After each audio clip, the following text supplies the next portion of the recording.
Alors c'est un bonheur pour moi de pouvoir vous retrouver avec cette vidéo aujourd'hui euh, pour vous accompagner. Alors certes, tout le monde sait ce que c'est qu'un deuil, ok? Mais comment fait-on pour vraiment définir le deuil? Alors je vous inviterai déjà à vous inscrire sur ma chaîne YouTube si ce n'est pas déjà fait. Il est clair que quand je m'occupais de ma femme, quand elle était malade, je pensais pas du tout à ce qui allait m'arriver après. Franchement, c'était vraiment le cadet de mes soucis, d'accord. Le plus important pour moi était vraiment qu'elle soit le plus, j'allais dire, le plus accompagné possible, le mieux accompagné possible. Ok. Alors, réaliser pouvoir mettre des mots sur ce qui vous arrive, sur le deuil qui se met en place après la perte. Ok. En fait, imaginer pouvoir vous accompagner votre corps, accompagner toute l'évolution qui va se faire le long de ce travail. D'accord. Et puis pouvoir s'accorder justement le répit, un répit pour pouvoir se poser et bien prendre les choses en main. Malgré tout, la vérité vraie, c'est que c'est pas si facile que ça.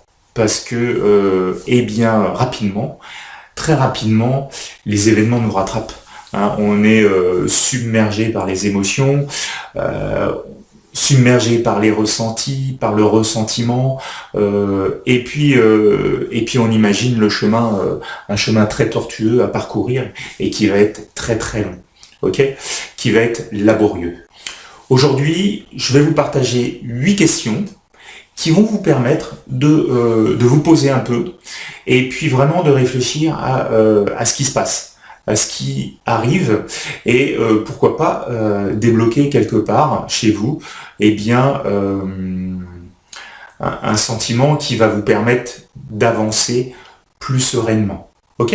Alors certes, ces questions vous demandent un peu de courage, parce que il faut en avoir pour remuer un petit peu ce qui s'est passé, mais c'est important de se poser, et je vous engage d'ailleurs à arrêter, à mettre en pause la vidéo dès que vous sentez le besoin, et puis si vous voulez prendre des notes. Ok.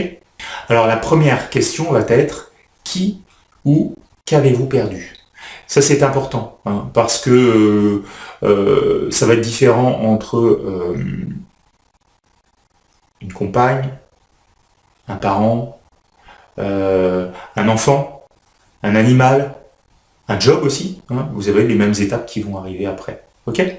Alors la deuxième question va être: dans quelles conditions s'est déroulée cette séparation?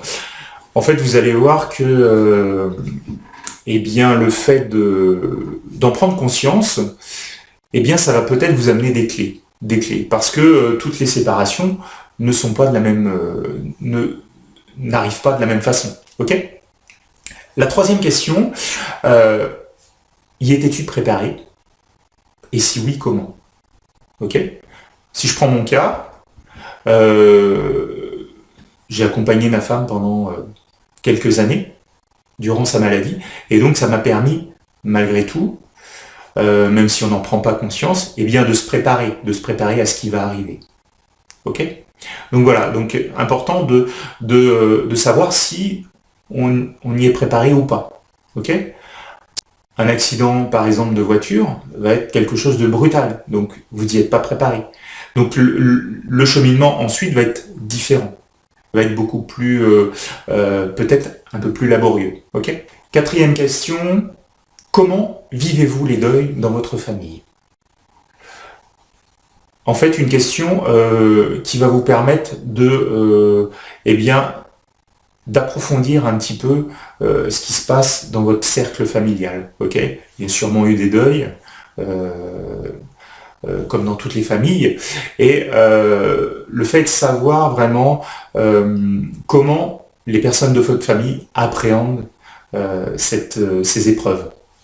D'accord. La cinquième question: quelle relation aviez-vous avec cette personne? Ok. Donc il est clair que si c'est si c'est ma femme ou si c'est ma belle-mère, les étapes seront les mêmes, certes, mais l'implication va être différente. D'accord? Et c'est bien de pouvoir le poser. Est-ce que tu as eu d'autres pertes? Donc ça, eh bien, ça permet de pouvoir revenir sur ce que tu as vécu et de pouvoir, pourquoi pas, eh bien, améliorer des choses que tu n'as pas pu faire avant. D'accord? Et avant-dernier point, pardon, prends-tu du temps pour ton travail de deuil? Alors ça, c'est très important parce que beaucoup de gens, quand ils sont en période de deuil, eh bien, ils s'étourdissent. Ils s'étourdissent avec le travail, ils s'étourdissent avec différentes choses, mais en fait, ça règle pas le problème parce que ça ne fait que le masquer. Ok? Donc, c'est vraiment important de prendre du temps pour faire son deuil. Ok? Et dernier point, qui est tout aussi important, as-tu du soutien? As-tu du soutien lorsque, dans cette épreuve, hein, as-tu des parents qui t'aident?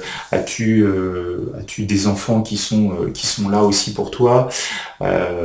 As-tu une compagne qui t'aide si t'as perdu ton boulot? Voilà. Donc tout ça, ce sont des questions qui sont relativement importantes, qu'il convient de se poser, de prendre du temps de les écrire, hein, pour pouvoir vraiment entamer cette réflexion. Voilà. Donc j'espère que cette vidéo vous a plu, vous a amené un petit peu de solution, hein, et puis en tous les cas, je vous engage à venir me rejoindre sur mon site Passeport pour la résilience, un site qui est dédié à l'accompagnement du deuil et aux soins par l'alimentation. En tout cas, si mon partage vous a été agréable, sentez-vous bien inspiré de le partager au maximum de personnes que vous pouvez.